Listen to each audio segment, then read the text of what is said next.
तो दोस्तों मुझे कुछ कुछ कमेंट्स आता है कि मेरे हिसाब से अभी के लिए 2025 में बेस्ट प्रीमियम स्कूटर कौन सा रहेगा। अगर यहाँ पे मैं थोड़ा सा बजट सेट कर दूँ 1 लाख से 1 लाख 10 के बीच, बस मैक्स, उससे ऊपर नहीं, तो कौन सा ईवी अगर मैं चूज़ करने जाऊँ, खरीदने के लिए जाऊँ, मैं कौन सा चूज़ करूँगा और वो क्यों। तो शुरू में मैं बोल दूँ कि ऑलरेडी आप लोग को पता चल ही चुका होगा कि कौन से स्कूटर के ऊपर मैं बात करने वाला हूँ। तो मैं ना एक चीज़ क्लियर कर दूँ कि आज अगर मैं स्कूटर खरीदने के लिए जाऊँगा, नॉर्मली मैं एक स्कूटर क्यों खरीदूँगा कि ताकि मुझे एक जगह से दूसरी किसी जगह पे जितना जल्दी हो सके विदाउट एनी प्रॉब्लम मैं जा सकूँ। फर्स्ट रिक्वायरमेंट मेरा यही रहेगा। मुझे मुझे उससे कुछ फ़र्क नहीं पड़ता है कि उसका स्पीड 100 से ज़्यादा हो या फिर उस पे बड़ा सा टच स्क्रीन हो या फिर वो स्कूटर सॉफ्टवेयर रिलेटेड हो, बहुत सी चीज़ वहाँ पे मैं कर सकता हूँ, गाने वगैरह सुन सकता हूँ, मुझे इससे कुछ भी फ़र्क नहीं पड़ता है। मुझे बस अ, एक शॉर्ट टाइम के अंदर ईज़िली एक जगह से दूसरी जगह पे मुझे बस जाना है और ताकि वो सालों साल अच्छे तरीके से चले, इसलिए मैं एक प्रीमियम सेगमेंट का स्कूटर खरीद रहा हूँ। तो यहाँ पे मैं वीडा VX2 प्लस को अभी के लिए पसंद करूँगा। अभी इस सेगमेंट पे एथर एथर रिस्टा है, टीवीएस का iQube है, बजाज का चेतक है या फिर ओला भी है।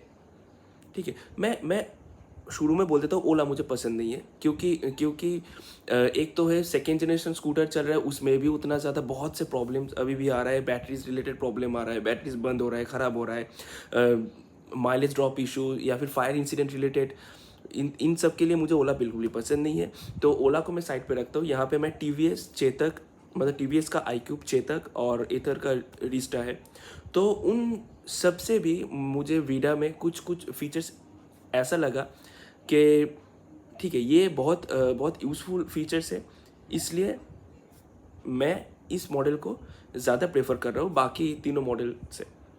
तो अभी वो क्या है, एक है जो प्राइस है। अभी बाकी जितने भी स्कूटर है उतना ज़्यादा प्राइस गैप नहीं है, लेकिन फिर भी मुझे ये थोड़ा सा बाकी के मुकाबले कम देखने को मिल रहा है। दूसरी चीज़ है बैटरी। अभी अभी इस ये चारों कंपनी में ना एक लौता स्कूटर है जहाँ पे अगर मैं चाहूँ, एक ऐसी जगह पे मैं गया हूँ जहाँ पे वो इंफ्रास्ट्रक्चर नहीं है कि मैं डायरेक्ट प्लग पे दे के गैरेज हो या फिर कोई भी जगह पे हो मैं स्कूटर को चार्ज कर पाऊँ। तो मैं उस टाइम पे इजीली, चाहे मुझे एक बैटरी निकालना हो या फिर दोनों ही बैटरी निकालना हो, मैं निकल के इजीली उसको चार्ज कर सकता हूँ, जो ना कि मैं iQube के साथ कर सकता था, चेतक के साथ कर सकता था, रिस्टा में भी वो फैसिलिटीज़ नहीं है। प्लस अलग से अगर मैं रास्ते पे हूँ, वहाँ पे कोई भी एक चार्जिंग स्टेशन दिखा तो वहाँ से मैं इसको फास्ट चार्ज भी कर सकूँगा। नेक्स्ट जो चीज़ है मुझे अच्छा लगे, कुछ कुछ जगह पे होता है ना कि फ्लाईओवर जो है या फिर आगे का रास्ता जो है बहुत ही ज़्यादा सीधा ऊपर है, ठीक है। तो इस स्कूटर का जो इंक्लाइन कैपेसिटी है ना, वो 18 डिग्री है। मेरे हिसाब से बहुत ही अच्छा है, बहुत ही अच्छा है। और इसका नेक्स्ट है इसका जो डिज़ाइन है। अभी iQube में जो है हब मोटर आ रहा है। अभी प्रीमियम सेगमेंट पे अगर मैं 1 लाख के ऊपर खर्च कर रहा हूँ तो मुझे उस टाइम पे हब मोटर उतना अच्छा नहीं लगता है। मैं ये नहीं बोल रहा हूँ कि वो बैड रेटेड है या फिर परफॉर्मेंस अच्छा नहीं देता, बहुत ही अच्छा परफॉर्मेंस देता है, क्योंकि टीवीएस का जो हब मोटर है वो बॉश कंपनी का है, ठीक है। तो अपने अपने पसंद है। हब मोटर वाकई में मुझे बहुत अच्छा लगता है, लेकिन अभी मैं चाहूँगा कि डिज़ाइन थोड़ा सा यूनिक दिखे। तो वहाँ पे जो साइड माउंटेड मोटर है ना वीडा पे, और वो जो सिंगल सस्पेंशन के ऊपर है, वो मुझे पसंद है, वो डिज़ाइन लुक। प्लस अभी सेम चीज़ आप लोग बोलोगे तो वो तो चेतक में भी है, लेकिन चेतक का वेट बहुत ही ज़्यादा है, बहुत ही ज़्यादा वेट है, क्योंकि उसका पूरा बॉडी ना मेटल का बना हुआ है। अभी अगर मैं एक स्कूटर ले रहा हूँ ना, मैं चाहूँगा कि मेरे फैमिली में जितना भी मेंबर्स है वो इजीली उसको हैंडल कर पाए, किसी को भी ये फील ना हो कि ये बहुत ज़्यादा भारी है, मैं इसको चला नहीं पाऊँगा। लेकिन जो चेतक है ना, वो मतलब मेटल होने के कारण पूरा बॉडी बहुत ही ज़्यादा भारी है, इसलिए मैं उसको अवॉइड कर रहा हूँ। नेक्स्ट जो स्पीड है, मुझे उतना ज़्यादा स्पीड की ज़रूरत नहीं है। यहाँ पे वीडा VX2 प्लस पे जो स्पीड कंपनी ऑफर कर रहा है 80 किलोमीटर पर आवर, बहुत है मेरे लिए, बहुत है। क्योंकि एक तो जितना स्कूटर का टॉप स्पीड होता है ना, कोई भी नहीं है ऐसे जो कंटिन्यू उसी टॉप स्पीड पे चलाता है। क्योंकि सबको पता है अगर मैं एक स्कूटर को ऑल टाइम टॉप स्पीड पे रन करूँगा ना, तो उसके स्कूटर के ऊपर हर एक चीज़ के ऊपर बहुत ज़्यादा प्रेशर पड़ने वाला है। तो मुझे उतना स्पीड की ज़रूरत नहीं है। 80 किलोमीटर का टॉप स्पीड है, मोर देन इनफ है। देन जो मैं हर वीडियो में बोलता हूँ कि आफ्टर सेल सपोर्ट बहुत ही ज़्यादा ज़रूरी है, मैटर करता है, मेरे लिए मैटर करता है। बाकी का पता नहीं, लेकिन मेरे लिए बहुत ज़्यादा मैटर करता है।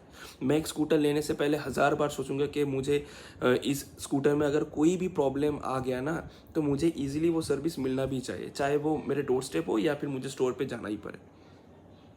तो वीडा पे आफ्टर सेल सपोर्ट बहुत ही अच्छा मिल रहा है। और मैं इसलिए बोल रहा हूँ कि मेरे 3 कलीग है जो वीडा यूज़ कर रहा है, उनमें से 2 के स्कूटर पे थोड़ा सा प्रॉब्लम आया था फर्स्ट जेन वाला जो वीडा का स्कूटर था उस पे, लेकिन कंपनी से या फिर स्टोर से बहुत ही अच्छा उनको सपोर्ट देखने को मिला है।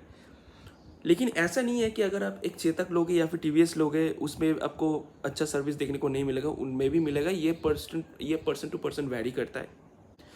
देन जो मैं बोल रहा था कि माइलेज, अभी यहाँ पे कंपनी का कहना है कि ये 142 किलोमीटर्स तक जा सकता है, लेकिन ये ITC रेंज है। लेकिन एक्चुअल में आपको ये 100 का माइलेज आराम से दे देगा, आराम से दे देगा। और 100 का माइलेज कम नहीं होता है, बहुत ही ज़्यादा होता है। और यहाँ पे जितना स्क्रीन पे शो होता है ना, वीडा उतना ही जाता है, उतना ही जाता है, उससे कम नहीं जाता है। प्लस इसका जो एक्सेलरेशन है 3.1 सेकेंड के अंदर 0 to 40 का स्पीड पकड़ता है। और मैं पर्सनली वीडा चलाया हूँ। एक चीज़ जो होता है ना कि थोड़ा सा थ्रॉटल दो तो वो झटका देता है, वीडा में बिल्कुल भी ऐसा नहीं है। बहुत बहुत ही बैलेंस है ये स्कूटर, बहुत ही ज़्यादा बैलेंस है, लेकिन उतना स्लो भी नहीं है। आप जब एक्सलेट करोगे ना, इतना इतना आराम से, इतना पोलाइटली ये स्पीड पकड़ता है, आपको ये फील नहीं करवाएगा कि ये बिल्कुल भी जो बिहेवियर है एबनॉर्मल सा है या फिर बहुत ज़्यादा स्लो है। बहुत ही स्मूथ जाता है। और बिल्कुल भी ऐसा फील नहीं होता है कि सिंगल सस्पेंशन के ऊपर स्कूटर है तो लोड पड़ रहा है, सस्पेंशन उतना अच्छे से काम नहीं कर रहा है, या फिर मोटर के ऊपर लोड पड़ रहा है। बिल्कुल भी आप लोग का ऐसा फील नहीं होने वाला है, क्योंकि यहाँ पे जो मोटर है ये 6 किलोवाट का मोटर है।